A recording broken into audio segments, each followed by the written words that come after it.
मित्रों, सादर प्रणाम। आशा है आप स्वस्थ और मस्त होंगे।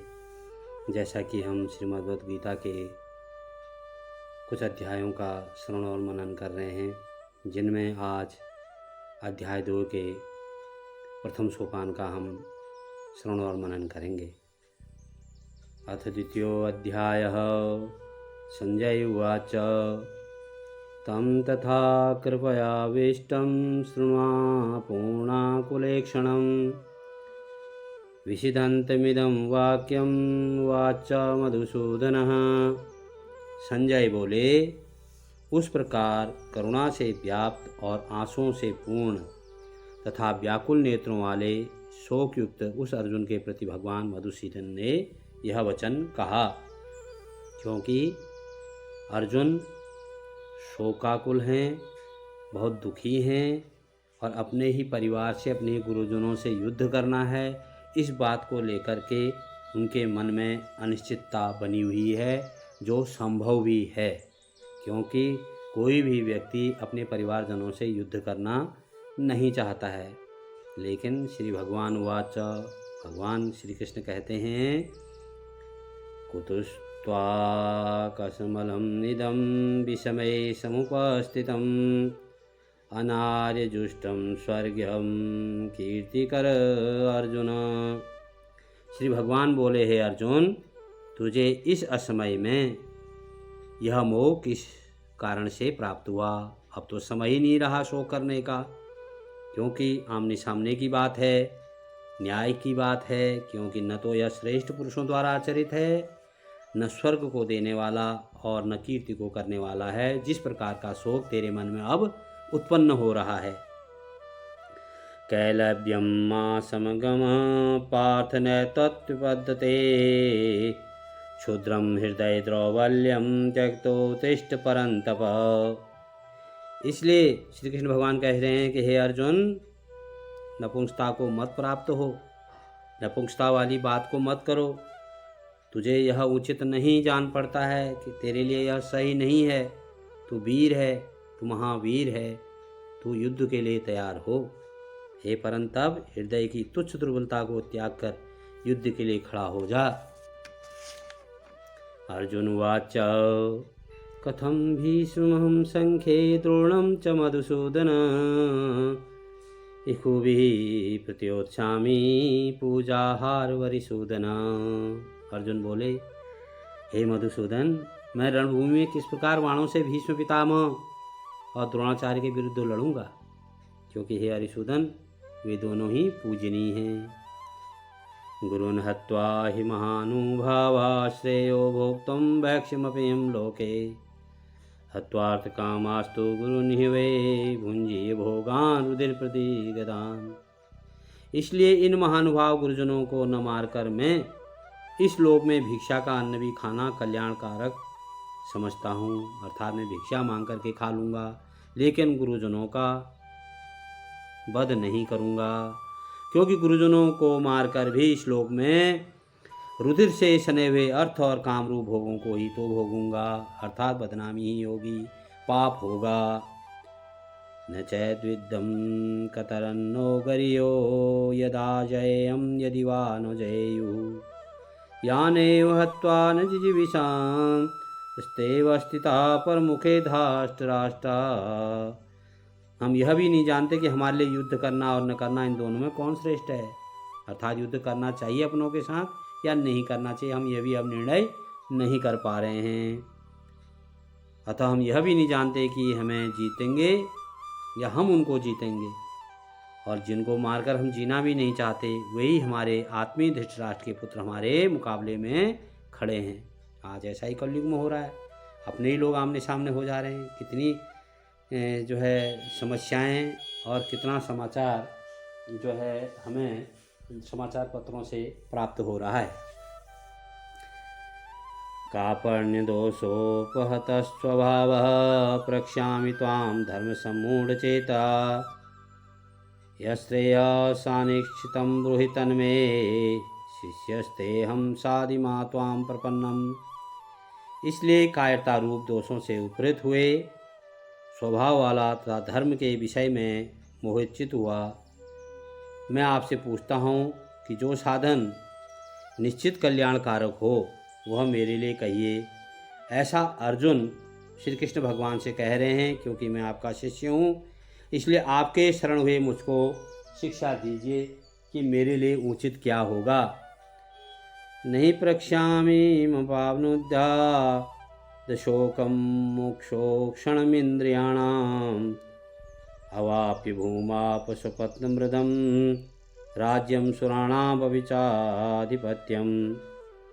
क्योंकि भूमि में निष्कंटक धन धान्य संपन्न राज्य को और देवताओं के स्वामीपने को प्राप्त होकर भी मैं उस उपाय को नहीं देखता हूँ जो मेरी इंद्रियों के सुखाने वाले शोक को दूर कर सके। अर्थात मेरे हृदय में अत्यधिक शोक हो रहा है कि मैं क्या करने जा रहा हूँ। संजय उवाच एवमुक्त्वा हृकेशं गुडाकेश परन्तप न योत्स्येति गोविंद मुक्त्वा तुष्णिं बभूव। संजय बोले, हे राजन, निद्रा को जीतने वाले अर्जुन अंतर्यामी श्री कृष्ण महाराज के प्रति इस प्रकार कहकर फिर श्री गोविंद भगवान से युद्ध नहीं करूँगा यह स्पष्ट कहकर चुप हो गए।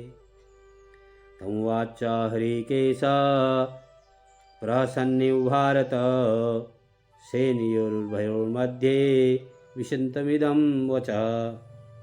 हे भरतवंशी धृतराष्ट्र, अंतर्यामी श्री कृष्ण महाराज दोनों सेनाओं के बीच में शोक करते हुए उस अर्जुन को हंसते हुए से यह वचन बोले। श्री भगवान उवाच अशोचानौ वशोचस्त्वं प्रज्ञावादांश्च भाषसे गतासुंश्च नानुशोचन्ति पंडिता। श्री भगवान ने कहा, हे अर्जुन, तू न शोक करने योग्य मनुष्यों के लिए शोक करता है। इन मनुष्यों के लिए अर्थात शोक करना तेरे लिए उचित नहीं है।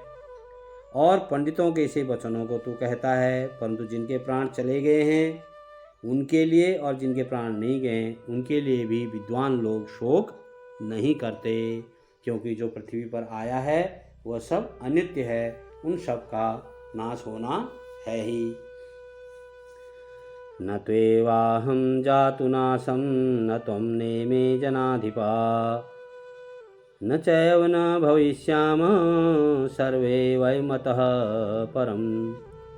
न तो ऐसा ही है कि मैं किसी काल में नहीं था। श्री कृष्ण भगवान कह रहे हैं, मैं प्रत्येक समय पर विद्यमान रहता हूँ, प्रत्येक काल में मैं विद्यमान रहता हूँ, और कोई ऐसा काल, कोई ऐसा समय, कोई ऐसा युग नहीं था कि हे अर्जुन तू भी नहीं था अथवा ये राजा लोग नहीं थे।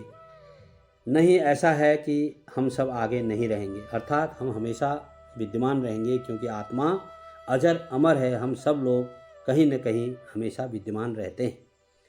देहिनो अस्मिन् यथा देहे कौमारं यवनं जरा तथा देहांतर प्राप्ति धीरस्त्र न मोहयति।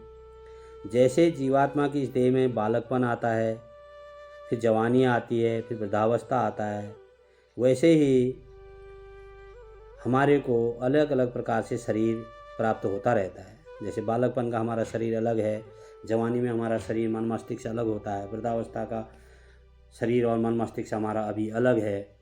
उस विषय में महान व्यक्ति मोहित नहीं होते हैं। मात्रा स्पर्शास्तु कौन्तेय शीतोष्ण सुख दुखदा आगमापायिनो नित्या यस्ताम स्थितिच्छस्व भारत। हे कुंती पुत्र, यह शरीर एक प्रकार से प्रकृति से जुड़ा हुआ है। प्रकृति की तरह यह शरीर बदलता है, कपड़ों की तरह शरीर बदलता है। सर्दी, गर्मी और सुख दुख को देने वाले इंद्रिय और विषयों के संयोग तो उत्पत्ति विनाशशील और अनित्य हैं। सुख दुख आते रहते हैं, जाते रहते हैं। जैसे प्रकृति में सर्दी, गर्मी, वर्षा ऋतु, शरद ऋतु, वसंत ऋतु आती है, उसी प्रकार से शरीर का भी यह विषय है। यह अनित्य है, इसलिए हे भारत उनको तू सहन कर। जिस प्रकार से तू मौसम की गर्मी, सर्दी और बरसात और शरद ऋतु और बसंत ऋतु के प्रताप को सहन करता है। यम हि न व्यथयन्ते ते पुरुषं पुरुषवः सम दुःख सुखम धीरम सोऽमृतत्वाय कल्प्यते। क्योंकि हे पुरुष श्रेष्ठ, दुख सुख को समान समझने वाले जिस धीर पुरुष को ये इंद्रिय और विषयों के संयोग व्याकुल नहीं करते, वही मोक्ष का योग्य है। हमें यह जान लेना चाहिए कि जिस पुरुष को ये चीज़ें नहीं प्रभावित करती हैं, सुख दुख क्रोध और सुख का अनुभव, दुख का अनुभव, विरोध का अनुभव, मान सम्मान का, ये सब जो आदमी समान समझता है, इसको कुछ नहीं समझता है, वही मनुष्य मोक्ष का अधिकारी है। जो मान सम्मान के पीछे पड़े रहते हैं, बड़ाई के पीछे पड़े रहते हैं, संसार क्या कहेगा, लोग क्या कहेंगे, इन चीज़ों में जो पड़ा रहता है वो मोक्ष का अधिकारी नहीं है। नास्तो विद्यते भावो ना भावो विद्यते सतः उभयोरपि दृष्टोऽन्तस्तव न योस्तदर्शिभिः। असत वस्तु की तो सत्ता है नहीं। आज जो है वह फूल कल मुरझा जाना है, और सत का अभाव नहीं है, सत्य विद्यमान है। सब कुछ जो है इस संसार में सत्य भरा पड़ा हुआ है। इस प्रकार इन दोनों का ही तत्वज्ञानी पुरुषों द्वारा देखा गया है। वही लोग इसको जानते जो तत्वज्ञानी हैं। अविनाशी तु तद्विदं येन सर्वमिदं तततं विनाशव्यं यस्यास्य न कंचित कर्तुमर्हति। नाश रहित तो तू उसको जान जिससे यह संपूर्ण जगत दृश्य वर्ग व्याप्त है। केवल नाशवान वही नहीं है, वही विद्यमान है, वही सर्वस्व है, वह परमपिता परमेश्वर। इस अविनाशी का विनाश करने में कोई भी समर्थ नहीं है, जिसने इस संसार को, इस सृष्टि को बनाया है। अंत्वन्ता इमे देहा नित्यशोक्ता शरीरिणः अनाशीनो प्रमेयस्य तस्मादुदस्सु भारत। इस नाश रहित अप्रमेय नित्य स्वरूप जीवात्मा के ये सब शरीर नाशवान कहे गए हैं। इसलिए हे भरतवंशी अर्जुन, तू युद्ध कर। येनं वेति हन्तारं यश्चैनं मन्यते हतम् उभो तो नो विजानीतो नायं हन्ति न हन्यते। जो इस आत्मा को मारने वाला समझता है तथा जो इसको मरा समझता है, वे दोनों ही नहीं जानते, क्योंकि यह आत्मा वास्तव में न तो किसी को मारता है और न किसी के द्वारा मारा जाता है। आत्मा अजर और अमर है, केवल शरीर का ही, चमड़ी का ही अंत होता है। न जायते मृते वा कदाचिनायं भूत्वा भविता वा न भूयः अजो नित्यः शाश्वतोऽयं पुराणो न हन्यते हन्यमाने शरीरे। यह आत्मा किसी काल में भी न तो जन्म लिया है और न मरता है, न मरेगा, और यह न उत्पन्न होकर फिर होने वाला है, क्योंकि यह आत्मा अजन्मा है, नित्य है, सनातन है और पुरातन है। शरीर के मारे जाने पर भी यह आत्मा मारी नहीं जाती है। वेदा विनाशिनं नित्यं येनं जन्मव्यं कथं स पुरुषः पार्थं कम घात्यति हन्ति कमम्।